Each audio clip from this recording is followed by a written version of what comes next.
Are we going? Okay, good. I think. All right.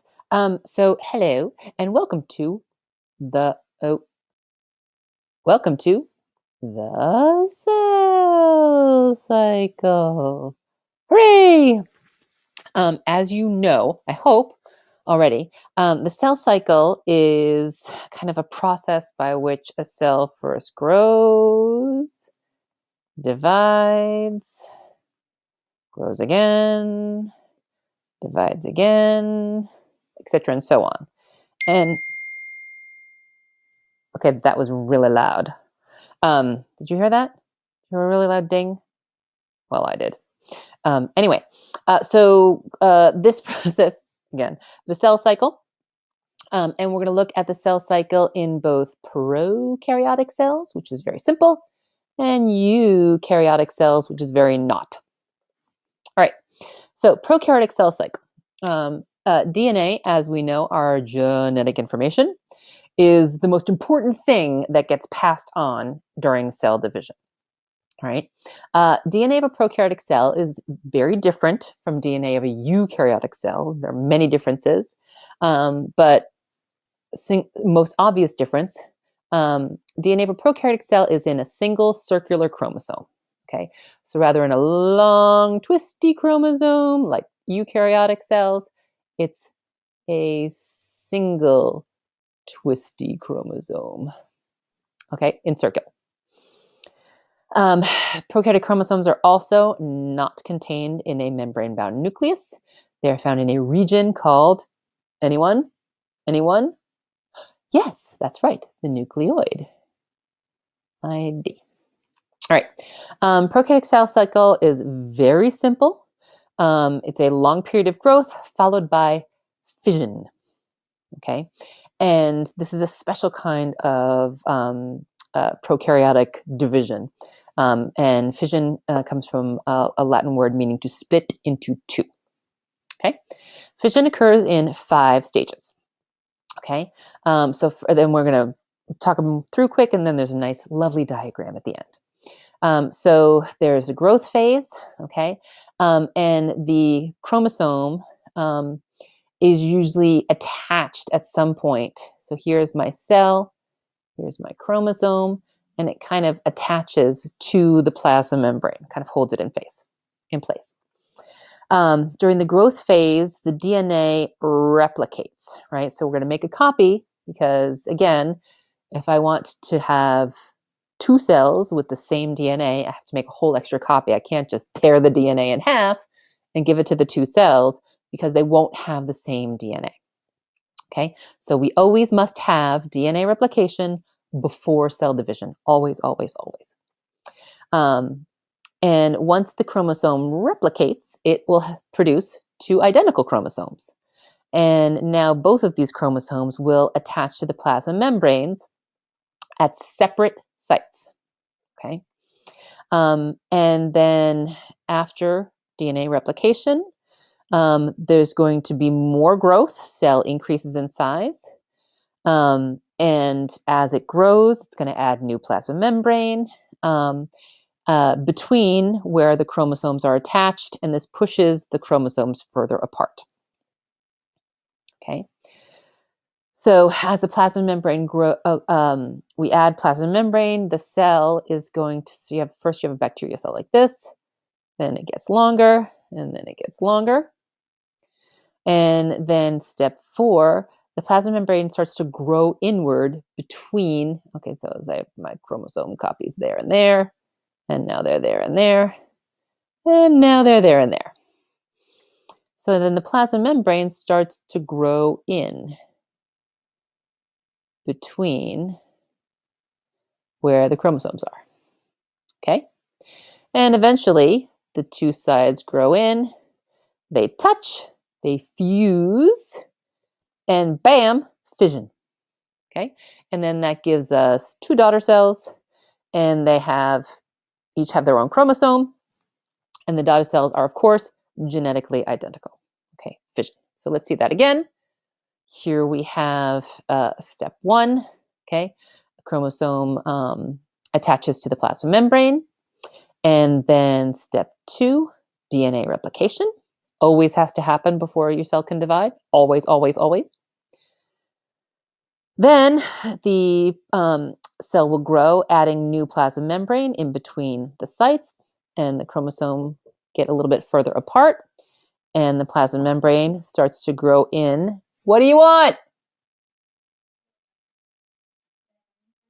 Okay, make it speedy. I'm on a screencast. Perfect. Go away. I'll be right out. Just give me 5 minutes. Okay, Aspen. Okay, sorry about that interruption. Good. Now get off, Aspen. Yeah, I know. And then where were we? Okay, plasma membrane was growing in, and then finally it grows. The cell splits together. Bammo, fission. Okay, and here's a diagram of the cell cycle itself. Okay, so here's cell division by fission, cell division by fission, and then grow, grow, grow, duplicate, duplicate, duplicate.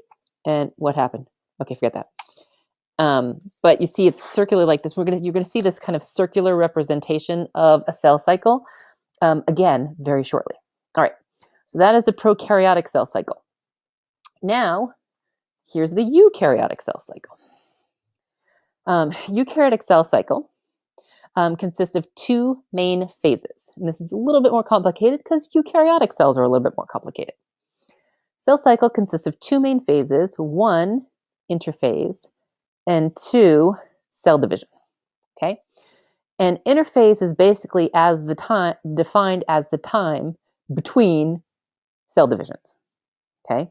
It's in between cell divisions. Interphase is a time when the cell acquires nutrients, it grows, it replicates its DNA, because we must always replicate our DNA before we can divide again. So that's all interphase stuff. And cell division is very simple. 1 copy of every chromosome and half the cytoplasm and organelles gets segregated. 1 cell gets half, the other cell gets the other half of the cytoplasm and organelles, and then we get a complete copy of the DNA. All right, so we have 1 cell, and then it ends up with 2 daughter cells. All right, so let's look a little bit more detail at those 2 main phases. We're going to start with interphase. Interphase has kind of 3 different parts: growth, DNA replication, and sometimes differentiation. All right, so eukaryotic cells spend the majority of their time in interphase. It's the longest part of the cell cycle. Interphase is divided into 3 phases: G1, S, and G2. Okay, so G1 is the first part of interphase following a cell division. It's a time for acquisition of nutrients, growth, growing of organelles, making new organelles, all that kind of fun stuff. Then, following G1 is S phase. S stands for synthesis, and this is when DNA is synthesized. Okay, this is when DNA replication occurs. We make copies of all of our chromosomes, exact copies, to pass on to the daughter cells. So each daughter cell gets a complete set. Okay. Once DNA synthesis is complete, all the chromosomes have been copied, the cell moves into the last part of interphase, which is called G2, growth phase 2. So any more growing that needs to happen happens in G2, and the cell prepares to divide. Okay. And this is a little bit more detailed, but basically the same thing. First part of interphase, G1, cell grows. It can differentiate if it wants to change. If it's a stem cell and it wants to change into a skin cell or a liver cell or whatever cell, it can do that during G1. Okay. And then at this point, during G1, the cell decides, do I want to divide, or do I just want to hang out and keep doing what I'm doing? If it decides that yes, it does want to divide, it will move on into S phase. Okay, so decides to divide, it will enter S phase. During S phase, the cell will synthesize or replicate the DNA because we must always copy our DNA before we can divide. After S phase is complete, we go into G2 phase, more growing, blah, blah, blah, getting ready for cell division, all the proteins needed for cell division. We need microtubules, we need more plasma membrane, we need all this kind of fun stuff. Okay.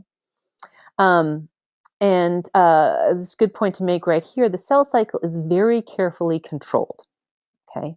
And that's why, again, we talked about in G1, the cell has to decide whether or not to divide. Sometimes we don't want the cell to divide. If it's just fine doing what it's doing, it doesn't need to divide, there's no reason for it to divide. Okay. When we lose control, and we're going to talk about this in a lot more detail, when we lose control of the cell cycle and we have uncontrolled cell division, what do you think we call that? Oh, that's right. Cancer. Okay. So as you can see, not always a good thing. It's actually never a good thing to lose control of the cell cycle so that we can't decide whether or not a cell should divide. If we take away that choice, then bad things happen. Okay. All right. Oh, here's a lovely picture of the eukaryotic cell cycle. And you can see, again, it's circular like the bacterial one was.